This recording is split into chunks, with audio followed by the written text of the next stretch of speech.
सो hello बच्चों, let's see this question. ये question क्या कह रहा है, the following compound will give racemic mixture by SN1 reaction.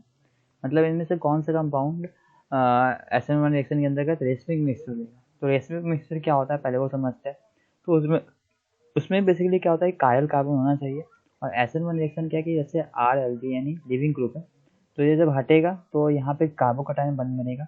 और कार्बोकटायन में एक प्लेनर स्ट्रक्चर होता है, तो इसके ऊपर एक प्लेन होता है, इसके ऊपर और नीचे न्यूक्लियोफाइल दोनों तरफ अटैक कर सकते हैं।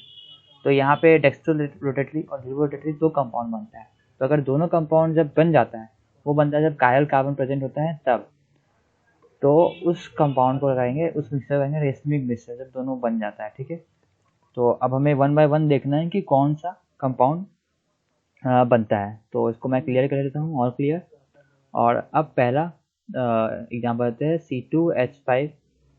ठीक है, ऊपर CH3, नीचे H और यहाँ Br। ठीक है, उसके बाद अगर हम लोग Br यहाँ से Br हटेगा, ठीक है, तो यहाँ पे हो जाता है C2H5 और यहाँ कार्बन है, ये यहाँ पे कार्बोकटायन बन जाएगा, ये CH3 हो जाएगा, ये H हो जाएगा। ठीक है, और यहाँ पे न्यूक्लियोफाइल अटैच हो जाएगा। तो ये न्यूक्लियोफाइल अटैच होता है, ये यहाँ पे D और L दोनों, क्योंकि ये जो कार्बन है ये कायल कार्बन। कायल कार्बन का मतलब क्या होता है, ये चारों तरफ इसके बिल्कुल डिफरेंट एटम होना चाहिए, तो इधर भी इधर भी इधर भी इधर भी, और तब ये एक रेशमिक मिक्सचर कहलाएगा। तो हमारा तो ये है रेशमिक मिक्सचर है। तो पहला वाला तो यार हमारा रेशमिक मिक्सचर है। ठीक है, अब सेकंड चेक कर लेते हैं। पहला तो है, सेकंड को चेक करते हैं। तो सेकंड क्या है कि CH2 डबल बॉन्ड CH। ठीक है, उसके बाद इधर आ जाता है CH3 और यहाँ आ जाता है Br। तो यहाँ Br हटेगा। ठीक है, CH2 डबल बॉन्ड C और जो Br हटेगा तो यहाँ पे C में कार्बोकटायन बन जाता है HCH3। ठीक है, यहाँ भी अगर आप देखा जाए तो इसका कार्बोकटायन स्टेबलाइज भी है, क्योंकि इसकी वजह से। और यहाँ भी है, ये एक कायल भी है और यहाँ न्यूक्लियोफाइल अटैक करेगा, और एक कायल कार्बन भी है, तो यहाँ भी रेशमिक मिक्सचर फॉर्म करेगा। ठीक है, तो ये हमारा 2 नंबर भी फॉर्म कर रहा है, ये भी। सी को देख लेते हैं यार, सी क्या कह रहा है, और क्लियर कर देते हैं इसको।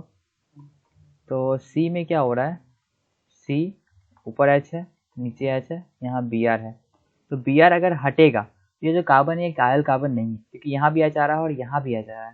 डेट्स वाई कायल कार्बन ही नहीं है, तो रेशमिक मिक्सचर कहाँ से हो पाएगा। सो सी नंबर तो हमारा कट हो गया। ए है, बी है, सी कट है। ठीक है, और अब हम इसको ए जैसा ए है, बी है, सी कट है, डी नंबर को देख लेते हैं। तो यहीं पे इसको देख लेते हैं। अगर यहाँ से Br हटता है तो यहाँ पे एक H है, ये यहाँ पे आ जाएगा, और फिर जो ये प्लस है ये 3 डिग्री हो जाता है, तो ये शिफ्ट हो जाएगा, यहाँ पे शिफ्टिंग होगा। तो शिफ्टिंग भी अगर होता है, ठीक है, तो यहाँ कार्बोकटायन आ गया, तो यहाँ पे देखिए और यहाँ पे देखिए, दोनों तरफ same atom, same group of atom है। तो इस वजह से ये भी एक कायल कार्बन नहीं है। सो it's not a chiral carbon, so it's not a racemic mixture form. हमारा जो आंसर होगा वो होगा A and B। So I hope you will understand.